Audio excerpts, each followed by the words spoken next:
आखिर आप तो खुद जानते हैं ना कि इंडियन एजुकेशन सिस्टम में है क्या।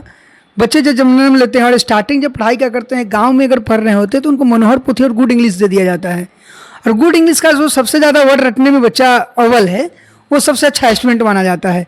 मनोहर पोथी पूरा याद हो गया, अगर गुड इंग्लिश पूरा याद हो गया तो बच्चा काफ़ी इंटेलिजेंट है। वहीं पे अगर बच्चे बड़े होते हैं तो प्राइमरी एजुकेशन है, सेकेंडरी एजुकेशन है, हायर एजुकेशन है। हमारे यहाँ बच्चों को अंक के लिए पढ़ाया जाता है कि कौन कितना मार्क्स ला रहा है, जितना मार्क्स ला रहा है उतना बेहतर स्टूडेंट है। क्रिएटिविटी पे कोई काम नहीं हो रहा है हमारे यहाँ।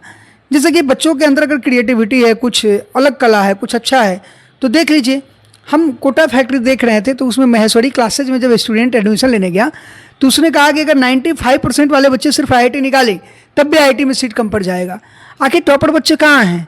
अच्छे अच्छे रैंक पे टॉपर बच्चे पहुँच क्यों नहीं पा रहे हैं? जो बिहार टॉपर है, 95% वाले हैं, क्योंकि वो किताबी कीड़े हैं। तब जब तक रटेंगे तब तक वो सस्टेन करेंगे। जहाँ पे प्रेजेंस ऑफ माइंड की बात आ जा रही है वहाँ पे बच्चे कमज़ोर हो जा रहे हैं, क्योंकि हमारा प्रैक्टिकल है। आप देखिए, हम क्लास में जब बच्चों को बता रहे थे एक दिन, और हमने बोला कि बच्चों को रटवाया और पूछा कि a + b का होल स्क्वायर क्या होता है। बच्चे बोले a² + 2ab + b²।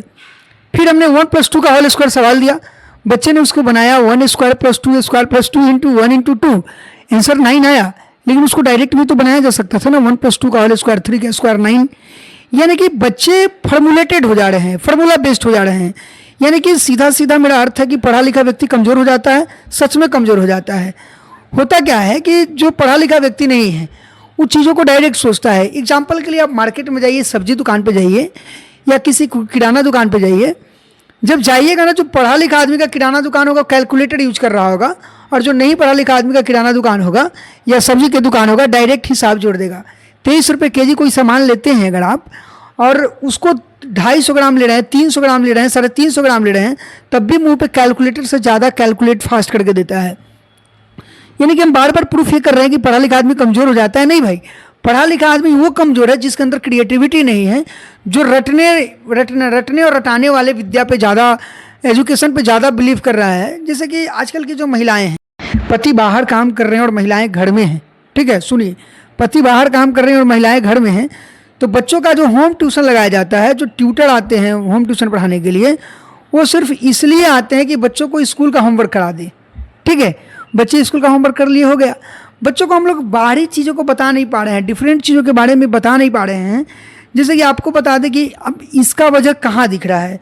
जैसे भारत में 2014 में कैलाश सत्यार्थी नोबेल प्राइज़ जीते हैं आपके शांति के क्षेत्र में, और वहीं पे 2019 में अभिजीत बनर्जी जीते हैं। लेकिन एक स्विट्जरलैंड छोटा सा देश, जितना भारत इंजीनियर प्रोड्यूस करता है उतनी जनसंख्या स्विट्जरलैंड का, वहाँ से टोटल 130 के आसपास व्यक्ति हैं जो नोबेल प्राइज़ जीते हुए हैं। अमेरिका को देख लीजिए, साल में, यानी कि एआई में भी उन्होंने पिछली बार नोबेल प्राइज़ जीता है, ह्यूमन रिसोर्स में नोबेल प्राइज़ जीता है, साइंस के क्षेत्र में नोबेल प्राइज़ जीता है। यानी डिफरेंट चीज़ें जो हम लोग सुन रहे हैं मार्केट में, हमारे यहाँ लग रहा है कि अभी लॉन्च किया है, वहाँ के लोग उसमें नोबेल प्राइज़ जीत रहे हैं। यानी कि हमारे यहाँ का जो एजुकेशन सिस्टम है, जिस एजुकेशन सिस्टम पे आपको गर्व है कि कुछ व्यक्ति अच्छा कर गए हैं, पूरे वर्ल्ड को रिप्रेजेंट कर रहे हैं। हम नाम लेते हैं बार बार, जो गूगल के सीईओ हैं सुंदर पिचई का, है ना, तो उनकी भी एजुकेशन भाई बाहर से हुई है, बाहर से उन्होंने पढ़ा है। यानी कि कुल मिलाकर के, अगर जैसे कि Indian government new education policy जो लाई है, अगर उस न्यू एजुकेशन पॉलिसी को भी इम्प्लीमेंट किया जाए तो फिर क्या होता है ना कि अभी टाइम लग जाएगा, क्योंकि जो बेसिक्स एजुकेशन जिन्होंने गेन किया मनोहर पोथी गुड इंग्लिश वाले, उनके अंदर यही कला है कि जब तक नौकरी नहीं ले लेते हैं, अगर नौकरी नहीं लेते हैं तो किसी काम के नहीं हैं। मैक्सिमम लोग ऐसे हैं। आगे मैं जो आपको बात बताना चाह रहा हूँ, ध्यान से सुनिएगा, कि भारत में उसका असर है। अंग्रेज जब हमारे यहाँ अंग्रेज एजुकेशन लाई तो यहाँ के लोगों को इंग्लिश सिखाने की मजबूरी इसलिए थी क्योंकि लोग जो है कि अंग्रेज की बातों को नहीं समझ पा रहे थे, अंग्रेज लोगों की बात को नहीं समझ पा रहे थे। तो अंग्रेज को लेबर जो है ना, उससे काम लेने में काफ़ी कठिनाई हो रही थी, तो उन्होंने इंग्लिश सिखाया। और इंग्लिश अब यहाँ का एक मतलब रिच लैंग्वेज बन चुका है। लेकिन जापान जैसे देश में जो टेक्नोलॉजी के बारे में नंबर 1 है, चाइना जैसे देश में, वहाँ पे भाषा पे कोई ज़बरदस्ती नहीं है भाई। अगर यहाँ पे आपकी इंग्लिश कमज़ोर है तो आपको कम्युनिकेशन नहीं आता है। नर्सरी से लेकर के 3 बच्चा इंग्लिश किताब लेके जा रहा है, ठीक है, फिर भी उसकी इंग्लिश कमजोर है, इंग्लिश बोल नहीं पा रहा है। इंग्लिश कैसे बोल रहा है? हम लोग जैसे बिहार बोर्ड के बच्चे यानी कि हिंदी मन में बोल रहे हैं और ट्रांसलेट करके बाहर में निकाल रहे हैं, ठीक है। संस्कृत में 98 नंबर आ रहा है, फिर भी संस्कृत का एक ट्रांसलेशन तक बच्चा नहीं बना सकता, एक लाइन बोल नहीं सकता संस्कृत में। तो ये कौन सा एजुकेशन सिस्टम है कि नंबर तो आ रहा है लेकिन हम उस पर काम नहीं कर पा रहे हैं, ठीक है।